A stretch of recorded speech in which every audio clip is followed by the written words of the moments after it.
Torn Paper Seascape. For this project, you'll need a white paper, a blue paper, some glue, and some crayons.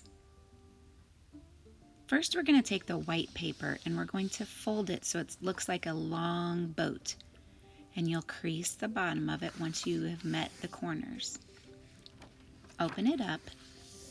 And what I'm going to draw first is I'm going to draw a sunset.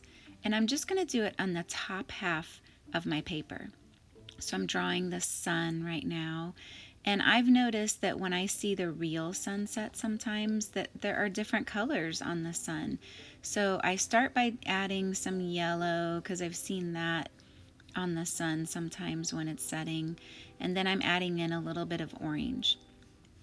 And then I'm going to add in more of what I see when I see sunsets in real life. So you'll see me adding some orange and some more yellow and even a little bit of blue because sometimes the blue sky is still peeping through. So I sped this up so that you could see it go a little faster. So you see me adding in lots of colors.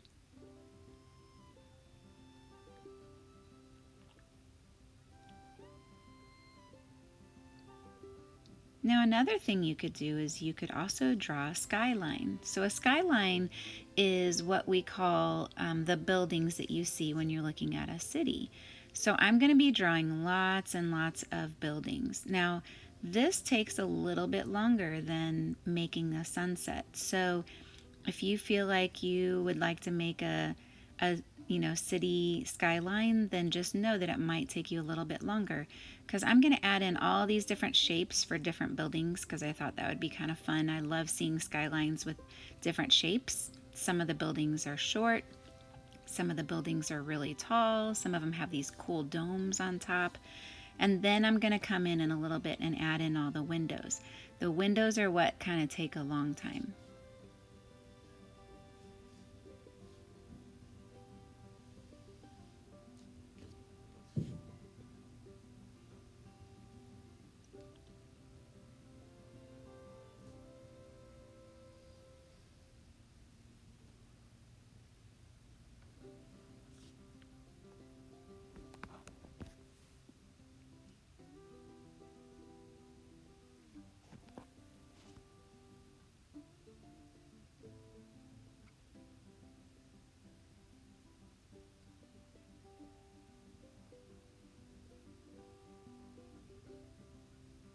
Okay, now for the water part. A seascape, of course, has to have water because sea is another word for the ocean. So I'm taking my blue paper and a darker blue crayon, and I'm making waves on here.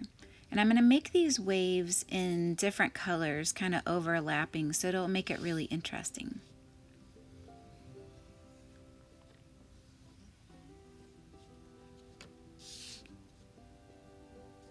So now I'm getting my gray crayon, and it is kind of hard for you to see it, but in real life when you're doing it, it's a little bit easier to see.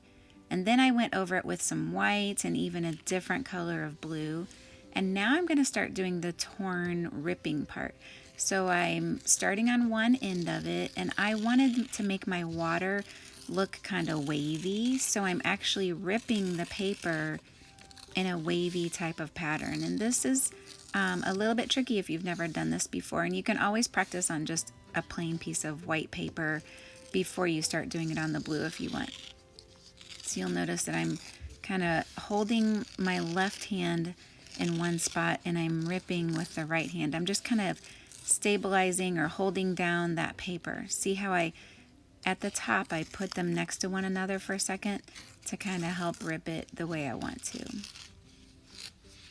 By the time you're done doing all of the ripping and tearing, you should have at least 4 pieces, and you may just have 3, and that's totally fine too. Okay, now I'm going to show you how we're actually going to layer these on. Now I'm going to show you a technique where I layer them all first, and then I'm going to go and do the gluing part. If this technique is a little too tricky for you, then just layer them on one little sheet at a time. You just have to make sure that the bottom piece is the piece that has the straight edge. So you see how that is matching up with the bottom of my white paper. So it's totally cool if you just take them off one at a time and layer them on, but I'm going to show you how you can do it where they're all layered on. And for some of you, this will be an awesome technique, and for some of you, it might be frustrating, and that's okay. So you can do it this way, or you can just do them one little piece at a time. Hold it down really firmly, and we're just going to kind of fold these up a little bit. I'm getting my glue bottle ready, opening up that orange part of the lid. And then I just put a stripe on the back of the blue paper. You could probably just put it on the white paper also. I just chose to do it on the blue. Okay, so one layer is down. Now I'm going to pull up this layer and put it down. Sometimes I've got to kind of hold it in between. Next layer.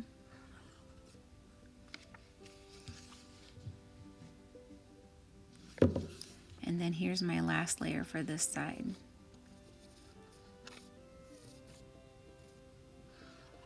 You can do this also with glue stick if you don't have the white squeezy glue. So I'm making sure that the corners match up, and then I'm going to hold this and count to 10.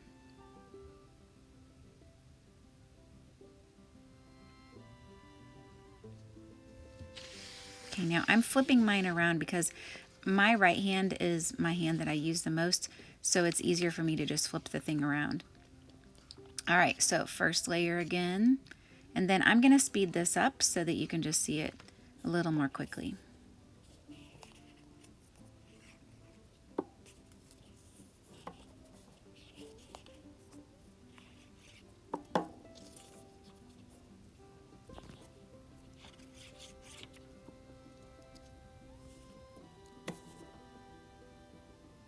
Hold it and count to 10.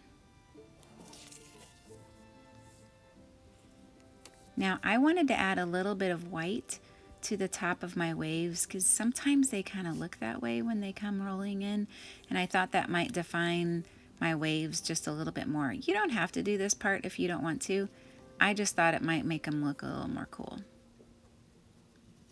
You might have an even better idea. So just go with your ideas and see what you come up with.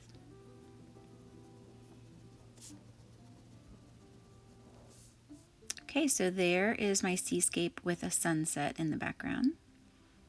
And there's my seascape with the skyline in the background. Now make your own seascape.